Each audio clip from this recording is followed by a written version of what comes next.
그래서 오늘은 그 어제랑 약간 비슷한 이제 산업군에 속해 있는 이 건설 섹터에 대해서 개괄적으로 좀 살펴보겠습니다.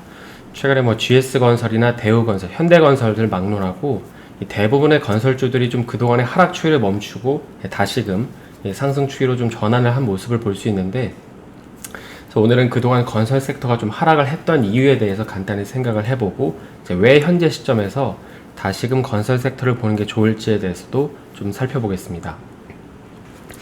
사실 이제 올해 초에 좀 시장을 주도했던 섹터 중에 또 하나를 꼽으라고 하면은 당연히 그 건설 섹터도 포함이 되죠.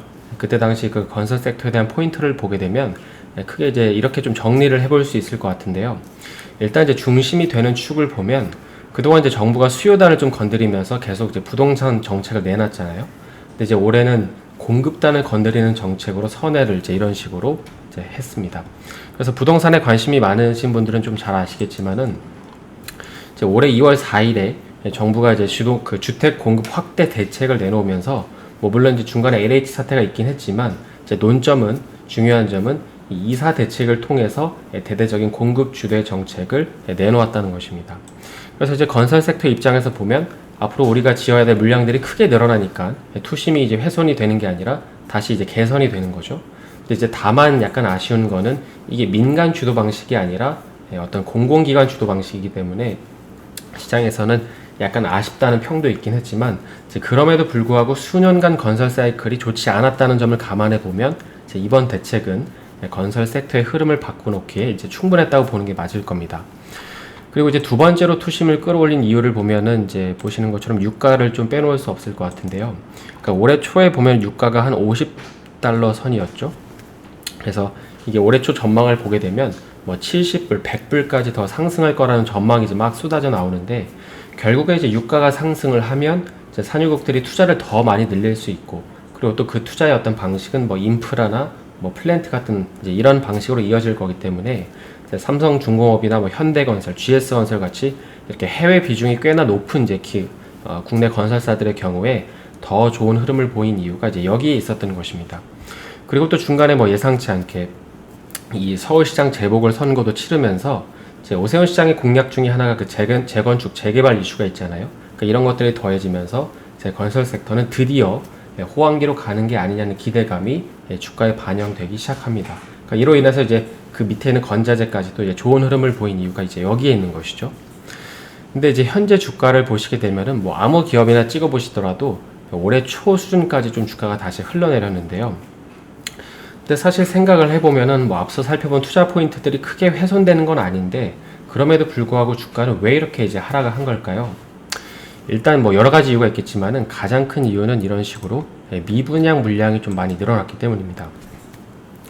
그래서 뭐 미분양 대란까지는 아니지만은 시장이 생각하는 것보다 이제 주택시장의 어떤 호황 강도가 좀 강하지 않은 거죠. 당연히 뭐 서울은 이제 미분양과는 좀 거리가 멀겠지만은 여기 이제 기사를 보시게 되면은 이제 인천 지역의 미분양 물량이 조금 늘어났고, 특히 이제 대구 지역 같은 경우에는 여기 제목에도 약간 자극적으로 되어 있지만 이 물량이 너무 많이 공급이 돼서 이제 늘어나는 것에 비해 계약하는 사람들이 없어지다 보니까 이제 올해 6월을 기준으로 이 미분양 물량이 전국 최다 수치까지 이제 올라왔다고 합니다. 그래서 이제 미분양 물량이 조금씩 늘어나니까 이 시장에서는 당연히 건설사들의 실적을 걱정할 수밖에 없잖아요. 그리고 이에 더해서 뭐 인허가 수치도 낮아지고, 그러니까 이런 식으로 잘 안 나오다 보니까는 건설사들이 결국 2분기까지 실적이 잘 안 나오게 되면서 주가 역시도 좀 하락을 하기 시작했습니다. 그리고 또 이뿐만이 아니죠. 상반기 내내 이슈가 되고 있는 이 철근 가격에 대한 급등 때문에 이제 건자재 수급도 좀 원활하지 않았고, 뭐 중간에 비도 많이 왔고, 특히 이제 올해 같은 경우에는 이제 무더위 여파로 인해서 이제 건설사들이 좀 제대로 일을 하지 못한 것도 실적에 좀 한몫을 기여를 했을 것입니다. 따라서 이런 모든 것들이 종합적으로 주가에 영향을 주면서 이제 하락을 했다고 생각을 하시면 될 것 같은데요. 그럼 이제 이런 가운데서 왜 현 시점에서 다시금 건설 섹터를 보는 게 좋을까요? 뭐 이것도 사실 여러 가지 이유가 있지만은, 일단 이제 다음 달인 10월부터는 그 내년 3월에 실시될 대통령 선거 후보가 이제 어느 정도 윤곽이 나올 것이기 때문입니다. 지금 여기 이제 표로 나와 있지만은 그 더불어민주당 같은 경우에는 10월 10일에 뭐 이게 또 바뀔 수 있겠지만은 그냥 큰 틀에서 봤을 때 이제 10월 중순에는 최종 후보자를 발표한다고 했고, 그리고 또 국민의힘 같은 경우에도 여기 이제 이미지에 보시면은 11월 초에 대선 후보를 이제 선출한다는 계획을 가지고 있죠. 그래서 이제 생각을 해보는 것입니다.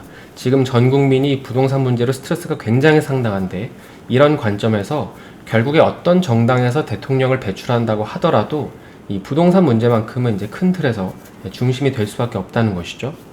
그리고 이제 이번에 나오는 부동산 정책은 기존의 어떤 정부가 해왔던 이 수요단을 건드리는 게 아니라 이제 공급단을 건드는 정책이 나올 수밖에 없을 것입니다.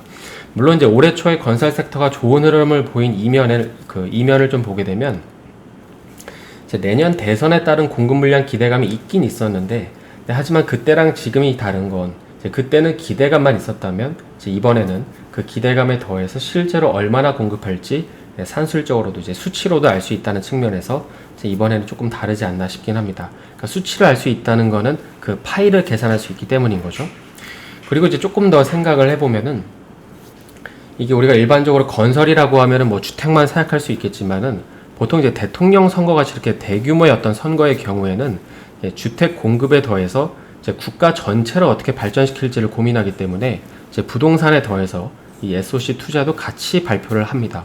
그러니까 어디에 얼마나 어떤 식으로 우리가 재원이 배분될지는 모르겠지만은 이제 SOC 투자까지 만약에 같이 나오게 된다고 하면 비단 부동산에 더해서 이 도시정비 사업이나 뭐 도로같이 이런 이제 인프라 확충까지도 같이 고려를 해볼 수 있기 때문에 결코 작은 사이즈가 아니라는 것입니다. 그리고 두 번째로 생각해 볼 점은 이제 서울 비전 2030 발표가 이제 조만간 아마 하게 될 텐데 이 서울 비전 2030이라는 거는 이 오세훈 시장이 내건 공약 중에 하나이거든요. 그러니까 서울을 세계 5위 도시로 만들기 위해서 여러 가지 인프라 정책을 추진해서 이제 경쟁력을 끌어올리겠다는 것입니다. 그리고 이제 이 비전 안에는 당연히 부동산 정책도 포함이 되어 있기 때문에 이제 시장에서는 약간 기대를 하는 거죠. 뭔가 임팩트 있는 물량이 나오지 않을까라는 이제 기대감이 있는 것이죠.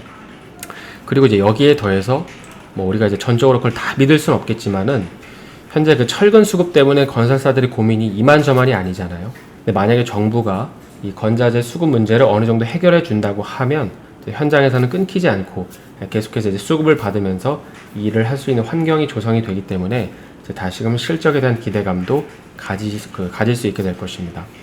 그래서 여기까지 보면은 내가 보유한 기업이 어느 위치에 있는지 한번 가늠을 해보는 거죠. 내가 보유하고 있는 기업의 해외 건설 비중은 얼마나 되는지, 도시정비 사업도 같이 영위를 하고 있는지, 그리고 지금은 다시금 좋아지고 있지만 이 미분양 얘기가 종종 나오고 있는데 혹시 내가 보유한 건설사에서 시공한 아파트는 아닌지, 그러니까 이런 식으로 조건들에 대입을 해보면서 이제 현재 내가 보유한 기업의 위치를 어느 정도인지 파악을 해보자는 것입니다. 그래서 오늘은 좀 건설주들에 대해서 몇 가지 긍정적인 점들에 대해서 좀 생각을 해봤는데요. 남은 하루 마감 잘 하시고 저는 내일 다시 인사드리겠습니다. 오늘 영상이 도움이 되셨다면 좋아요와 구독 부탁드립니다.